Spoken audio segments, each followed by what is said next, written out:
Avant d'aborder le 12e chapitre des Romains, souvenons-nous des 8 premiers chapitres de cette épître. Je pense que nous savons tous que les chapitres 9 et 11 sont une illustration ou une parenthèse dans cette lettre. Ils peuvent donc être placés entre crochets, permettant ainsi de sauter du chapitre 8e au 12e sans interruption. Si nous gardons en mémoire que ces chapitres sont une parenthèse et que nous passons du 8e chapitre au 12e, nous découvrirons le lien qui existe entre eux. Les 8 premiers chapitres des Romains traitent de 2 aspects de la vie chrétienne. La première section va du premier chapitre jusqu'au verset 12 du 5e chapitre et du verset 16 jusqu'à la fin du 8e chapitre. Dans ces 2 parties, l'apôtre veut faire voir aux croyants comment Dieu les a conduits vers lui. Cette démonstration est suivie par l'exhortation à la consécration et à l'offrande de nos corps pour faire la volonté de Dieu. C'est ce que nous lisons au début du chapitre 12. Ensuite, il nous est parlé du corps de Christ. Qu'est-ce que cela signifie ? C'est une chose qui se trouve dans le cœur de Dieu et dans son conseil éternel. Et le Christ de Dieu a été oint pour le mettre en œuvre. Cela s'appelle un mystère, un secret de Dieu, caché dans les âges passés, seulement porté à notre connaissance, maintenant dans cet âge présent. Romains 16, 25-26. C'est pourquoi nous devons découvrir la différence qui existe entre notre conception du salut et la conception divine du salut. Ce que nous pensons de la croix et la pensée de Dieu à l'égard de la croix.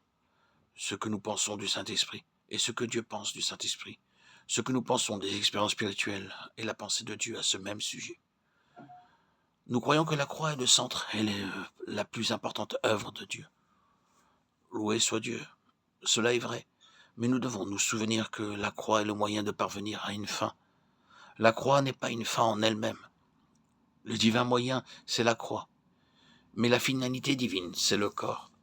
Si vous connaissez la croix comme Dieu désire qu'elle soit connue, vous retrouverez inévitablement dans le corps. Quand la croix effectue quelque chose de spécifique dans votre vie, vous êtes dans le domaine du corps. Il ne peut en être autrement. Si vous n'êtes pas dans ce domaine, c'est à coup sûr parce que la croix n'a pas accompli son œuvre, ou du moins que son œuvre n'a pas été pleinement achevée.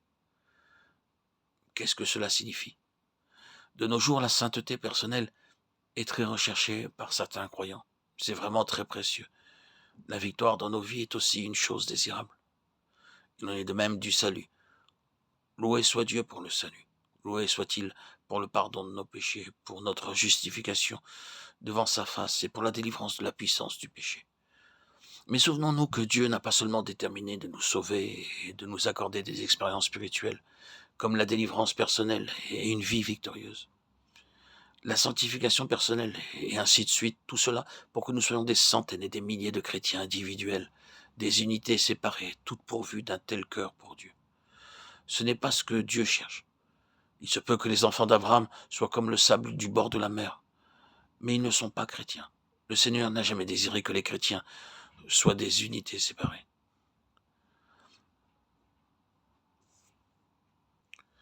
Je ne sais pas si vous avez vu cela ou non.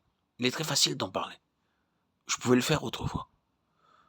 Je suis honteux de confesser que durant des années, je pensais savoir ce qu'était la doctrine du corps, et essayant même de la pratiquer, mais sans en voir la chose, la réalité.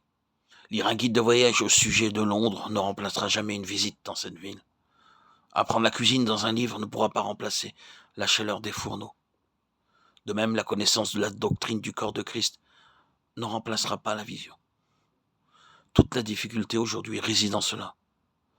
Nous pensons aux chrétiens en termes d'individus. Nous situons ces choses dans un contexte personnel, que ce soit pour la sanctification, la délivrance et la victoire.